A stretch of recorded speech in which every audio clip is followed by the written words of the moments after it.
mbokk yi dalee nag jàmm exactement suñu ay ponk d'actualité li si nar a gën a fës bëri na te daal si yegg bokk na lu daal ñeel si nga xam ne que mu di la Cour suprême ginnaaw bak Aïssata Tall Sall daal di saisiré contre le cours parlementaire bu Pastef benn rebondissement am na si allant dans sens mbokk yi démb nag sortem foofu ak Maïmouna Ndour Faye ñëwaat na si nu mu gën a yaatoo si nga xam ne que moo di seen ko ponk d'actualité ndaxte jàpp na ni itam jusqu'à la preuve du contraire ñoom ñoo moom 8e poste bi te itam suñuy xool góor moo fa war a nekk ginnaaw bi daal di faussé li nga xam ne que moo di yëf yi naka sa El Malick Ndiaye que góor ko fa war a toog di ki nga xam ne que moo di Mouhamed Ngom di ki nga xam ne que mu di Farba Ngom moom itam démb def na exactement sa sortie di kan si nu mu gën a yaatoo si yenn si ay sujets yu ko gën a fasantiku dem aussi allant dans sens tontu ki nga xam ne que moo di Serigne Saliou Gueye directeur général bu Yor-Yor kàddu yi nga xam ni itam yëkki woon na ko daal di koy jëmale si moom jëm sàllu attribution de terrain loolu itam nañ ko daal di yaatal ak les nouvelles révélations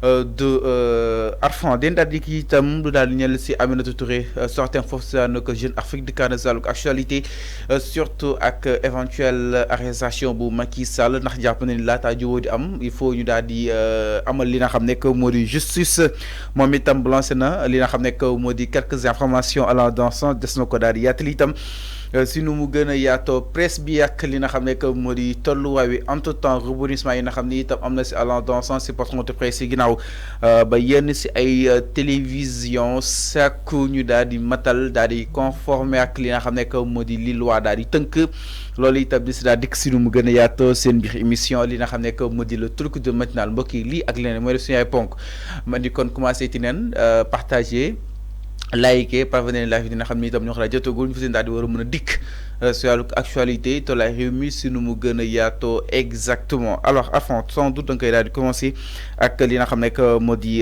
la Cour suprême qui a été saisie par Aïssata Tall Sall moom itam démb elle a expliqué si MNF ak Maïmouna Ndour Faye ñëwaat na si nu mu gën a yaatoo si les raisons de cette saisine mais enfin vu li nga xam ne que moo di loi organique bi ni nga xam ni itam noonu la ko daal di tëddalee nee neen El Malick Ndiaye su nekkee dafa bokk si bureau bi Arfan El Malick Ndiaye su bokkee si bureau bi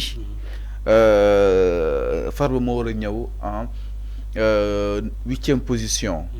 alors donc El Malick dafay bokk ci bureau bi comme lii nu muy amee ci mairie yi exactement suñuy fal li nga xam ne que moo di conseil municipaux yi mairie bi dafay bokk ci li nga xam ne que moo di bureau bi alors mu indi li nga xam ne que moo di ay mbir jàpp ni article 2 les institutions totalement ou partiellement électives concernées sont les conseils régionaux, municipaux et ruraux, ainsi que leurs bureaux et commissions, le Sénat, son bureau et ses commissions, l'Assemblée nationale, son bureau aussi et ses commissions, le bureau du Congrès du Parlement, le bureau du Conseil économique, social et environnemental, pour tout poste de sénateur, député ou conseiller vacant, le remplaçant doit être du même sexe exactement. Alors enfin, je pense que article 2 bi leer na li nga xam ni itam wax na ko par rapport ak li nga xam ne que moo di formation bureau yi est-ce que fu mu toll nii mën nañ jàpp ni donc la victoire de Aïssata Tall Sall elle est proche.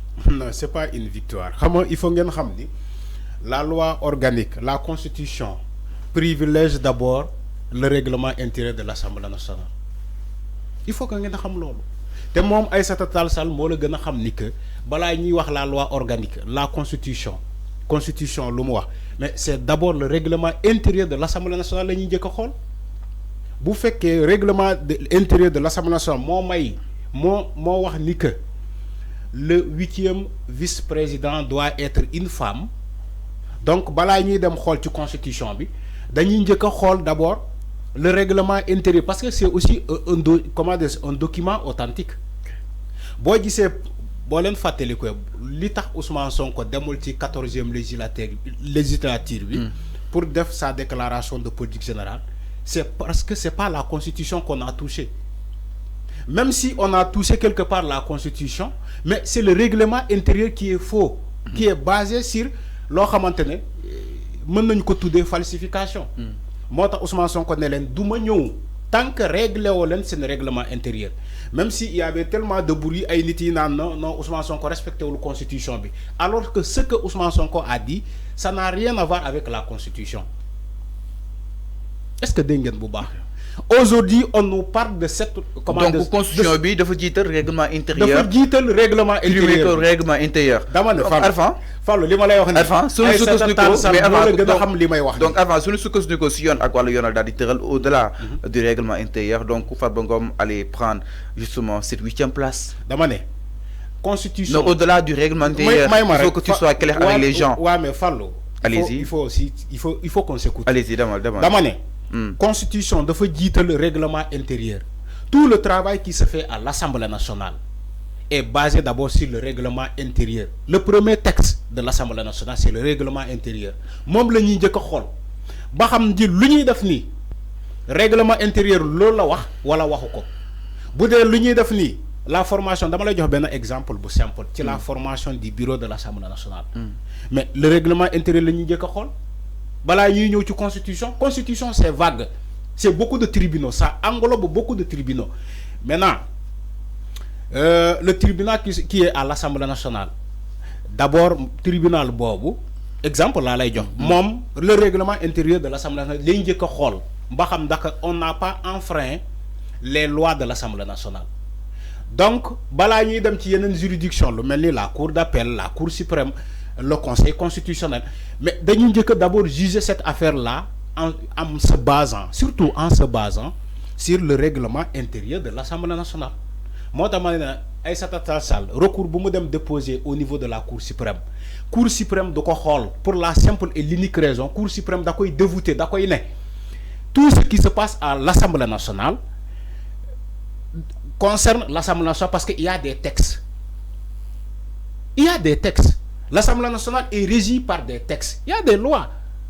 Moi, je vais vous donner l'exemple sans que Ousmane Sonko bu néwon duma ñëw assemblée nationale tant que changé le format de ce règlement intérieur là.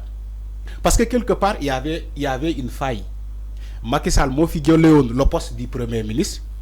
Ñu jëki andi wat ce poste du premier ministre là sans encore modifier les textes. C'est-à-dire que ñom dañuy andi wat ce poste de premier ministre sans autant ñu andi changer texte bi ko génné won ñu remplacer ko ñu né désormais comme Macky Sall andi wat na poste de premier ministre légui dañ koy dañuy dugalaat loi bobu ci le règlement intérieur de l'Assemblée nationale mais defuñu ko. Il a fallu beaucoup de débats pour que ñom député yoy dem ba nangu ni que en réalité ce que avait dit Ousmane Sonko il a largement raison. Aujourd'hui, ce qui se passe à l'Assemblée nationale avec la formation du bureau, Fallou, je vais vous donner un exemple pour nga comprendre. En 2022, les élections législatives de 2022, le parti Benno Bokk, comment dire, la coalition Benno Bokk Yakaar avait 83 députés. Par exemple, parce que Pape Diop moo leen rejoindre ñu am 83 députés. ñeneen ñi am 82 députés. Mais c'est la formation du bureau de 2022. Mais la coalition Benno Bokk Yakaar avait jugé nécessairement ni que ñom ñoy jël les 4 premiers postes. ñom néna lo reconnaître nañ ko Arfan. ñom néna ñom non ñom ñoo doon dëngal. déedéet dañoo bëgg a changer. déedéet. Farba Ngom néna ñom ñoo doon dëngal. ama sa jurisprudence. waaw dina Farba Ngom néna ñom ñoo doon dëngal. dama ne da ngeen bëgg a changer. dama ne sa jurisprudence kuy dëngal ak kuy changer système may ma rek dama ne il faut pas aussi bu waxee ñun dañu doon dëngal yow tamit nga basé wu ci loolu pour accepter leen ko. Ça ne se passe pas comme ça dans ce pays. Il faut assumer. Dama ne cette jurisprudence ñom Benno Bokk Yakaar ñom ñoko fi def. Ils l'ont fait. Donc aujourd'hui mais avant xamna changer il faut que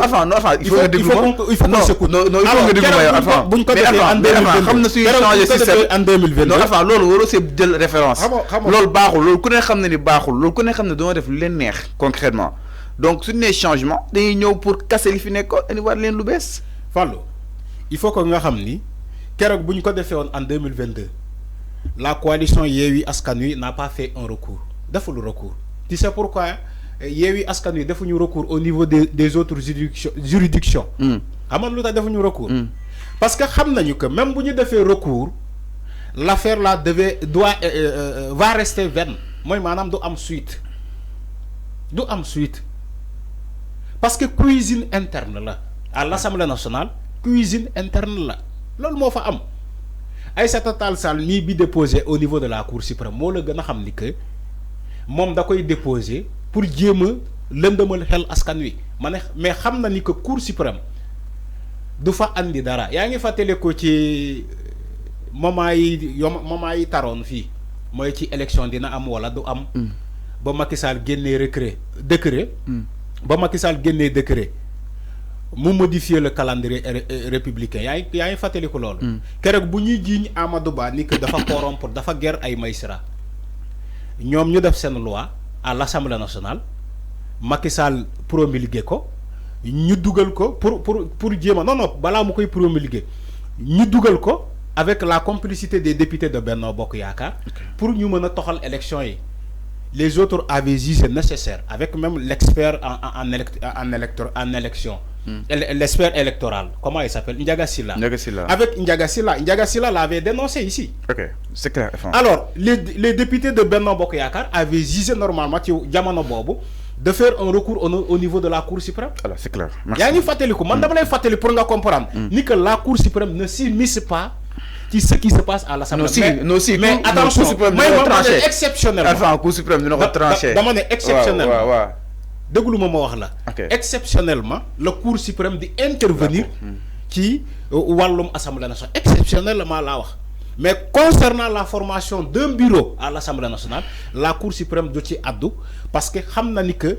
Enfin mairie la xewoon Guédiawaye la xewoon tamit mairie Dakar Cour suprême moo ko cassé la formation du bureau mairie tamit dañoo am seen indépendance donc non il faut comprendre que il s'agit de deux xam nga si Cour suprême mën na intervenir. Fallou yow li ngay wax ni bokkul fa nga dem jàng pour nga xam ce que tu dis yow ay maire yi ngay wax mais l'Assemblée nationale c'est un pouvoir à part. Enfin la mairie aussi. non mairie tamit. la mairie n'est pas un pouvoir à part. Fallou bul wax loolu yow tamit j'ai beaucoup d'estime pour toi mais bul wax loolu. mais enfin xaw ma kan moo la xelal loolu mais boo waxee loolu da ngay dugal sama. mais enfin de toute façon l'Assemblée nationale c'est un pouvoir à part. mais de toute façon. donc la Cour suprême dina ko àtte. la Cour suprême intervient rarement dans des cas pareils. alors c'est clair merci intervient rarement dans des cas pareils. alors enfin ñu wéyal ba tey waxtaan wi sànq foofu laay tëjee. sànq déggul naa la nga ne en cas où El Malick Ndiaye mu bokk ci le bureau. waaw. Donc, le 8e vice-président devait être Mamadou Ngom Farba. Ah. C'est ce que tu as dit. Non, c'est pas comme ça, Fallou. Il faut faire très attention, les journalistes. Nous, journalistes, nous devons faire très attention. Parce qu'il y a de la manipulation. Des supposants à une droit, des juristes, veulent manipuler cette Assemblée nationale-là. En sachant que nous avons basé sur aucune logique. Aïssata Tall Sall moo la gën a xam ni lu muy wax lu muy def nii elle veut saboter. alors c'est clair elle veut saboter alors leer na mais elle sait ce qu'elle fait là deful. alors leer na mi ngi noonu par rapport ak mbiru ki nga xam ne que moo di El Malick Ndiaye ak Aïssata Tall foofu si daanu li nga xam ne que moo di Cour suprême nag dina si daal di penché wu daal di koy àtte une bonne fois pour toutes ñu daal di xool li nga xam ne que moo di mbiri am na fan la daal di war a mën a mujj si kanamu yoon ak wàllu ko yonal alors leneen itam mbokk yi du côté de la régie Tafa ginnaaw li nga xam ne que moo di mbiru Cour suprême lu ko soriwul dara si kanamu yoon ak wàllu ko yonal tey jii nag la teew mu